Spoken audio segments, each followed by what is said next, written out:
I am an innocent woman, a single woman who has been targeted to have my home of 15 years taken away from me, and then police kidnapped me to cover up the plot.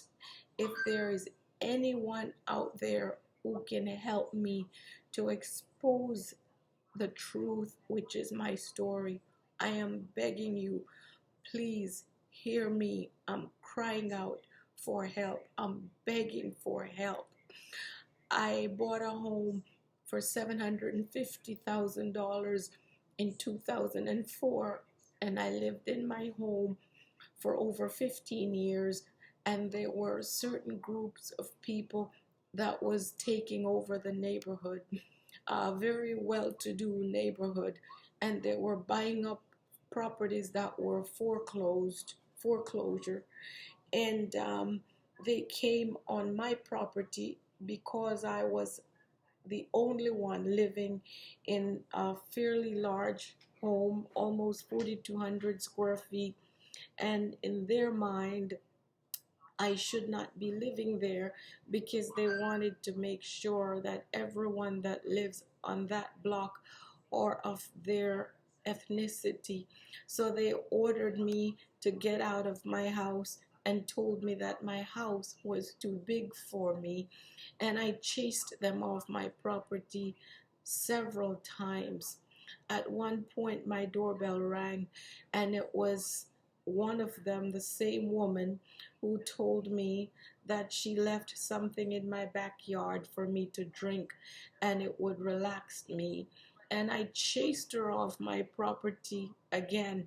And when I went in my backyard, there was a jar on the table in my backyard with some white substance in it and a black object floating in the bottom of the jar. I threw it in the trash because it was apparent to me that they were trying to find a way to take away my home by getting rid of me, where it seemed as if though she wanted to poison me because I kept chasing her off my property.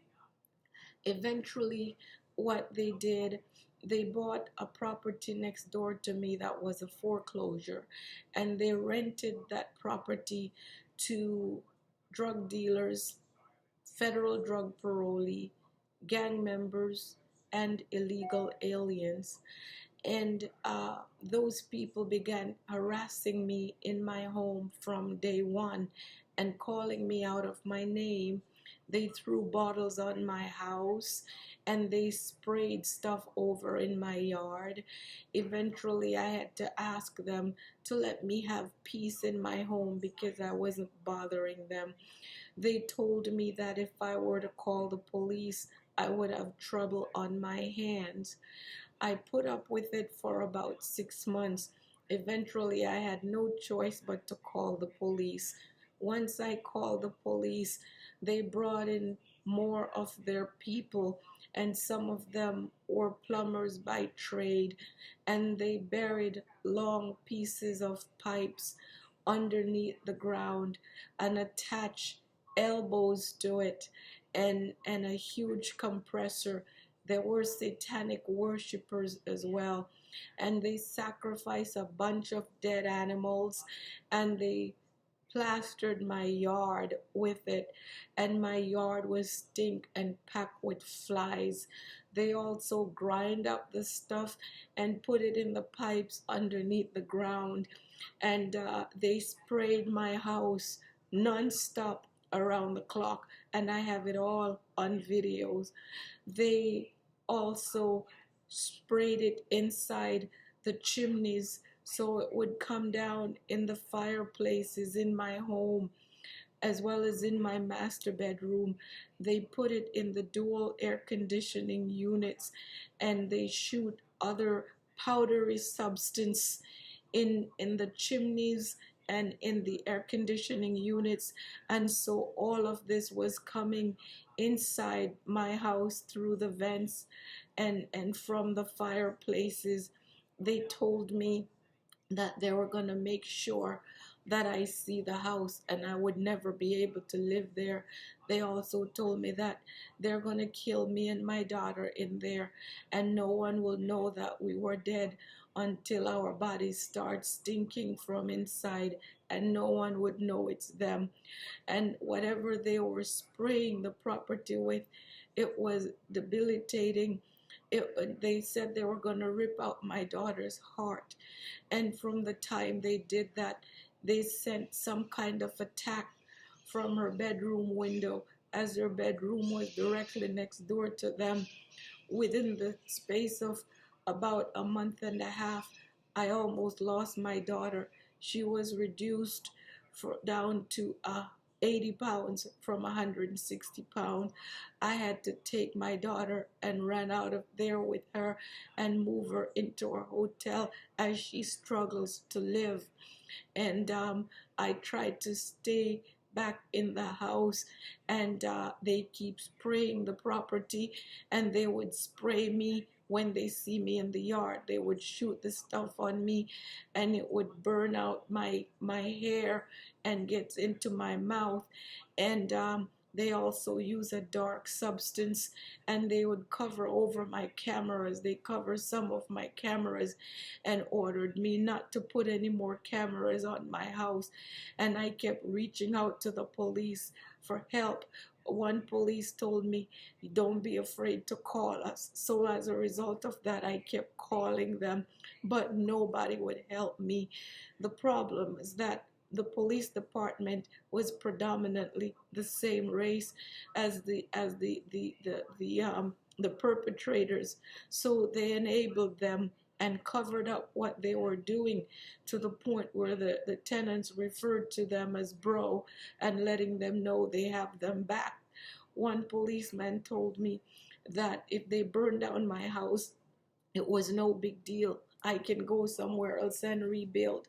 The same policeman wrote me a ticket and told me that if he gave them a ticket for citizen's arrest, he's going to have to give me one, because in their country they do what they want to do around the clock and nobody can stop them. And he bullied me inside of my foyer as if he was going to beat me down. Another female police officer told me that she would not stop until they ran my ass out of there. So with no help, with no one to help me, there were anywhere from 15 sometimes to 25 of these people attacking me in my home.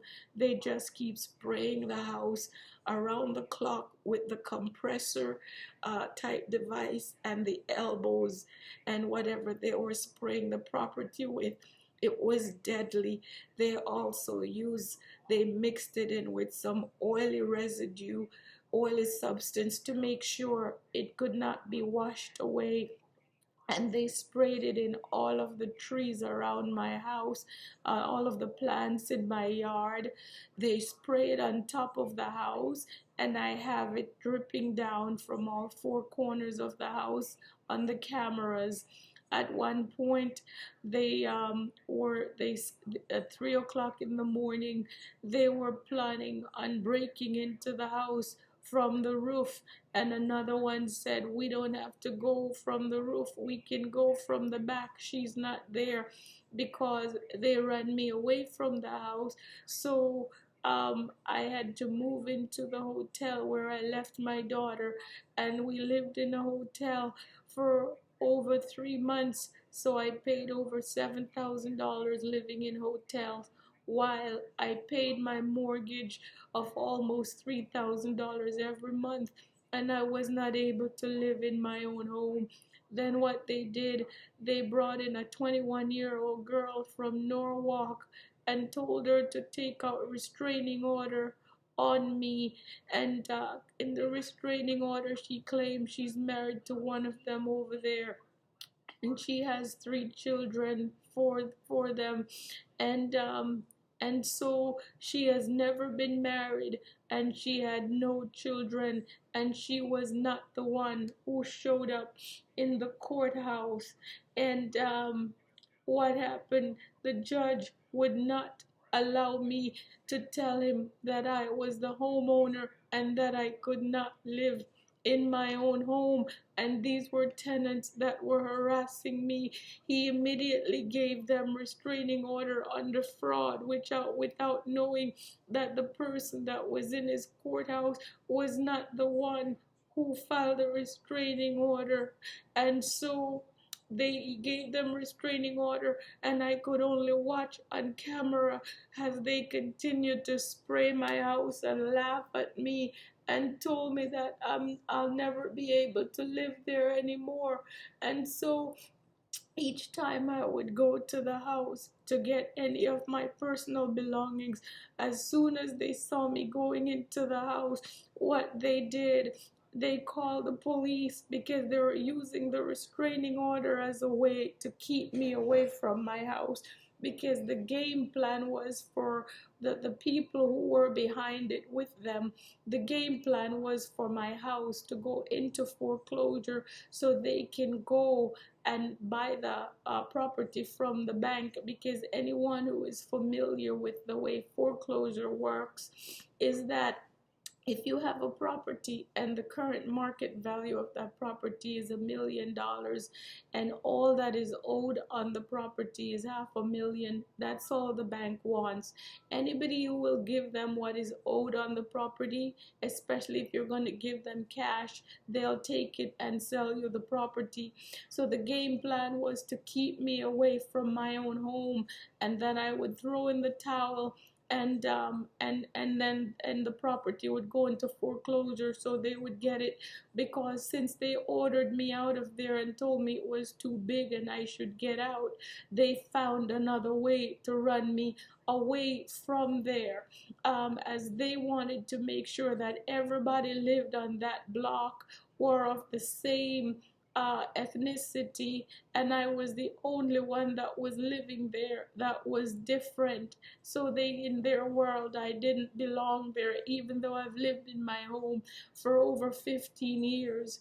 And so living in a hotel and paying my mortgage and could not go to my home, and even when I try to go to my home to get to wash even my clothes, they fabricate lies, and police would call me and tell me to get out or else they're gonna come and beat me.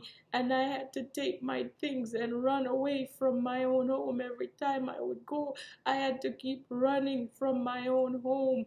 Eventually, one policeman asked me to meet him at my house to take a look at videos. And when I arrived there, he said, "This is a setup. I'm taking you somewhere, and if you don't let me take you, I'm gonna beat you." And having no family here, I began to shake and ask him, "Why do you want to beat me, and where are you taking me? I haven't done anything. You said you wanted to see videos." And he says, "I'm taking you somewhere, and I also want your keys so I can come in the house when you're gone." Now, the reason why he told me that he wanted my keys, one of the perpetrator who came on the property, the one who told me that she left something in my yard for me to drink, she was also obsessed with the content of my home, because my house was furnished by a Neiman Marcus company, which is Horchow, and anybody who is familiar with high-end furniture knows about Horchow. And so this is why, to me, it's obvious that this is why the policeman wanted my keys, because the same woman had told me that when I leave the house, I should leave everything in there for her. And that's when I told her off even more. And I told her, "I did not know you. Why are you coming on my property harassing me?" And so the policeman who kidnapped me and wanted the keys to my house, he also told me that he had papers for me to sign at the station, and if I didn't sign it, he was going to beat me. Everything he told me he wanted me to do, he said he was going to beat me. So I reached out to my sister and her husband in Pennsylvania, who heard everything on the phone, and told him to get out of my house. And he told my sister that he was up to no good, and my sister said, "You don't have to tell me get out of my sister's home. I can tell that you're up to no good." So then he put me in his car and drove me to the station. And then when we got to the station, He said he wanted me to leave my purse in the car, and I would not leave my purse in the car because then that tells me that he's after my keys. And if I leave my purse in the car, then he had somebody who they were in the waiting to go in my purse and get my keys. And then he gave me papers to sign and said if I didn't sign it, he would beat me. I signed the papers without reading it because I thought I was going to die. I was shaking like a tree driven by the wind, and I signed the papers. And then from there, he threw me into the front seat of his car, the passenger front seat next to him, and with his right hand placed on my left leg, and he headed east on the freeway about 45 minutes away from my home, and he was engaged in lengthy dialogue with me along the way because he had met me for the first time. So whoever told him to carry out the plot that they have orchestrated, once he got to know me, he realized that I was the opposite of what they said about me. And so he kept telling me how intelligent I am and how sophisticated I am, and that he really liked me. And when he arrived at a place with me that I wasn't familiar with, and he took me into a little back room, and he sat me down, and then his phone rang, and the person who rang his phone told him to find out from me what is the name of my mortgage company and how much do I owe on my house. And then he turned to me to get that information, and I asked him, why do you need to know how much I owed on my house and what was the name of my mortgage company? And he reminded me that if I didn't tell him, he would beat me. And so I gave him the information. And a few minutes later, a man who appeared to be a guard came over and asked him how come he brought me there and I was not wearing any handcuffs. And he said to the guard, in all my many years of my career, it's the first time I have ever had to take anyone in the car and don't put them in handcuffs. She's not a problem and she's a very nice lady. In fact, I'll be back to pick her up tonight. And then he gave me his phone number, and he said, I'm going to leave my phone on so you can call me. I personally will come and get you because there is no reason for you to stay here. And I'm coming to get you because you're not familiar with the area. And I don't want you to get hurt trying to figure out how to get home from here. And so another 20 minutes later, a woman came out and called my name, and obviously she was a nurse, and both of them escorted me to a little back room, and she told him that I needed to be in handcuffs before he could take me back, and he proceeded to tell her she's not a problem, she doesn't need to be in any handcuffs. And this woman insisted that he place me in handcuffs before I was escorted back. So he put handcuffs on me and told me that he would not leave them there for long and that he was sorry he had to do that because he felt bad. And so they escorted me back there in handcuffs. Then she took my clothes off and gave me some paper attire, and he had to leave and told me, please call me, I'm coming to get you, I feel so bad, there is no reason for you to be here. And she gave me paper clothes to put on and escorted me to a chair made of iron and told me if I wanted to go to sleep, I should just pull it back and go to sleep. And anybody that is familiar with the caliber of person that I am and how I have lived know that that is degrading and dehumanizing, and an attack on my assassination of attack on my character and trying to tear me down. There is no way I could have sat and fallen asleep in that kind, fell asleep in that kind of setting, that was foreign to me, and I have not lived my life to be thrown in that kind of setting. It was a it was fraud carried out against me to take away my home. And so I sat there, of course, just looking and suppressing the tears and trying not to cry, because I had no idea where I was, why I was there. No one said anything to me. All I know is that everything he ordered me to do, he told me if I didn't do it, he was going to beat me. And so, the morning came, because this happened on a Sunday night, and I sat there all night just trying to fight back the tears. My family, nobody knew where I was, including my daughter, who was left at a hotel. And the Monday morning came, and I went to the morning staff and I introduced myself to them, and I told them I'm a professional, I'm a real estate broker, and I run a business, and I have files that I am handling, and I have done nothing, and I don't know why the policeman brought me there and left me there, and I haven't done anything to anyone. And only to be told by them that my doctor would come over and talk to me. So I said, I don't have any doctor in this place. I've never been here before. I don't see doctors over here.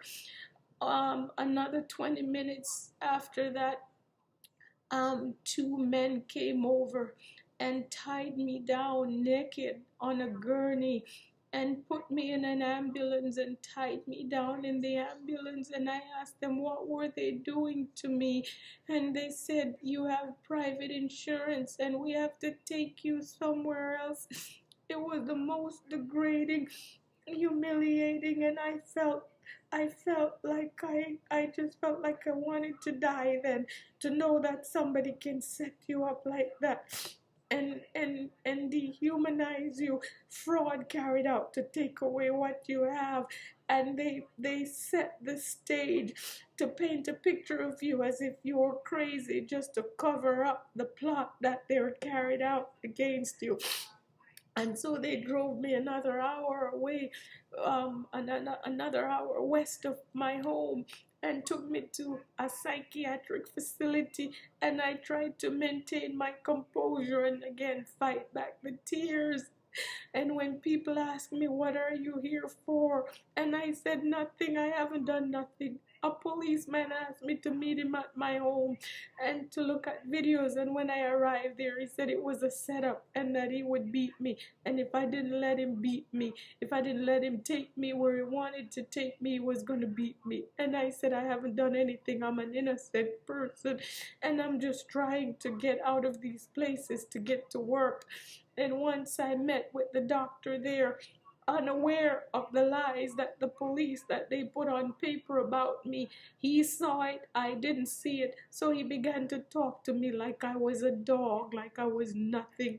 And then I had to tell him that he has no manners and that his behavior was barbaric and he was not medicine material. Of course, he was just a DO, a doctor, osteopath.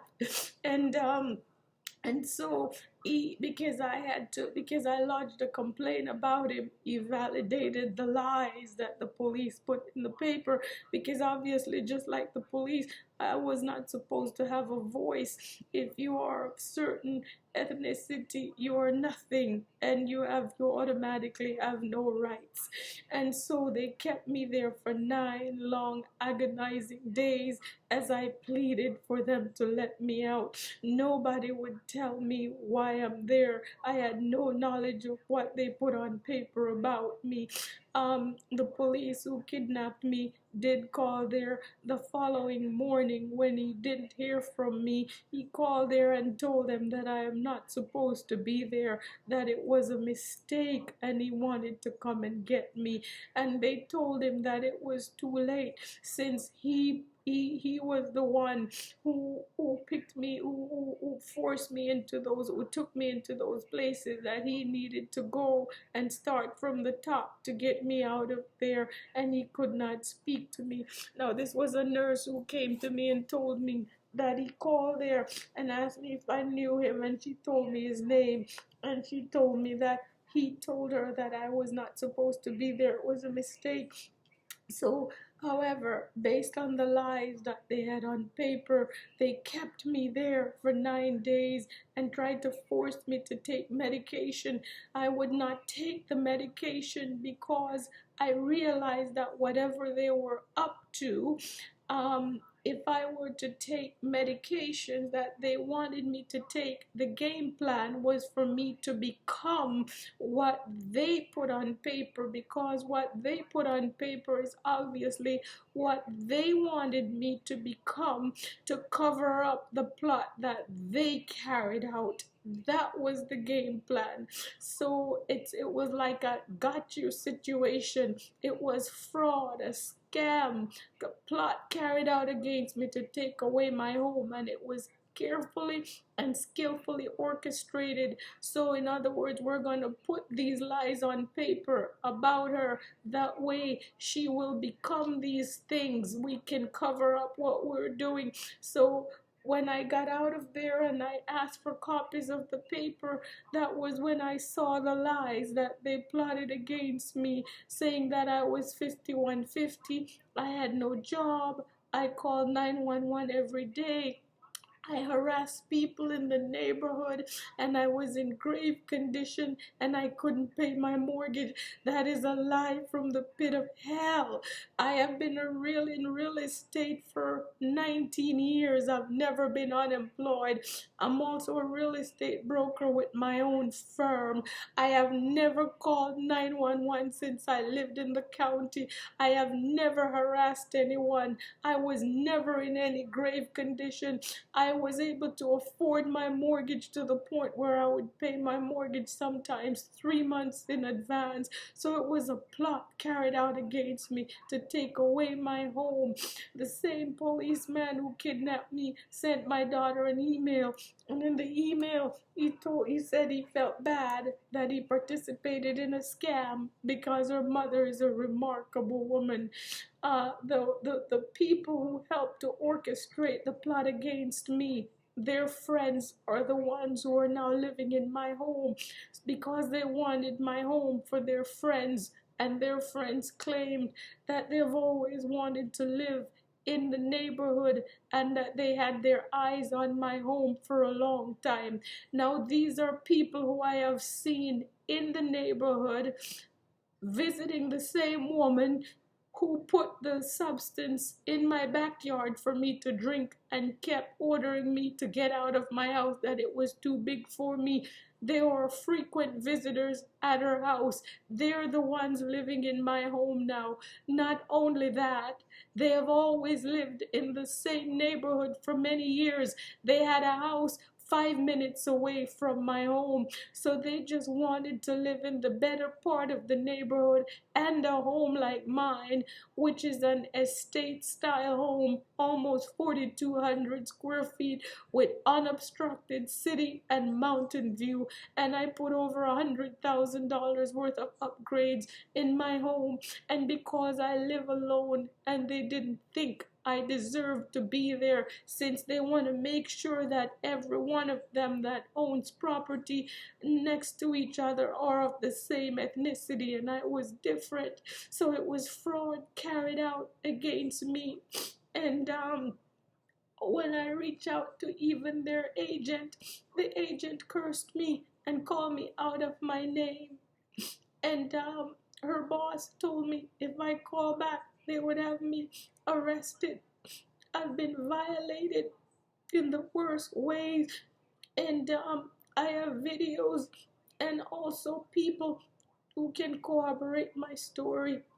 I'm asking for someone to please reach out to me so I can tell the story worldwide. Even when I tried to get civil rights lawyers to help me, they told me the only way they could help me is if I had suffered broken bones or death. So basically, you're only valuable where it's profitable for these greedy vultures. When they put their arms around relatives of victims that are dead is not because they truly care. It's because they see $1 million signs, multi-million-dollar checks coming their way. That's the only interest they have in you. So you're not worth anything while you're still breathing. But that's okay. It's okay. There is a God, and He said, vengeance is His. He will repay. In the meantime, I want the world to hear. I want the world to know. And I am begging somebody, please, please, reach out to me. Please, please, I'm begging you from my heart. If nothing else, I want the world to hear the story. I'm begging you. Please, God will bless you. God will honor you. I'm speaking to you from my heart. My tears has been my food 24 hours a day, 7 days a week for quite some time now. Please put yourself in my shoes when you know that you've been violated and you've been taken advantage of just to take away what you have. The same woman, again, who helped to carry out the plot and try to poison me. The FBI raided her house almost a year ago because they found her participating in all kinds of fraudulent activities. Unfortunately, no one knows what she has helped orchestrated against me because I have no one to help me fight. No one to help me fight and expose the truth. I'm begging, please, please. Even when I call the FBI won't listen to me. They keep hanging up on me. So where do you turn? I'm begging God, please, to touch the heart of somebody so they can come and help me. Please, please.